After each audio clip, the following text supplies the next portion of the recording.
This video just covers how to handle our masks.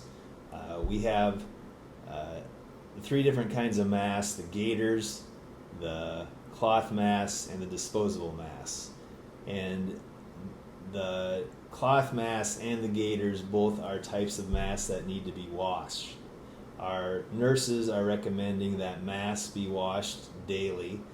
So for your child, you may want to purchase multiple masks so that you could have one mask per day and then wash them over the weekend. And so that would be an efficient way to handle that. If you have gaiters, you might want to have multiple gaiters so that you can wash those. But they are meant to be washed daily, and that's what the nurses are going with.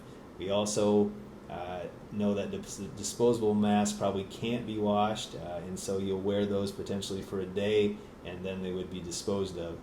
So handling masks is important, making sure we're keeping them clean and fresh, and always having those updated for your child or student. So that's just important as we move forward with our masking requirement.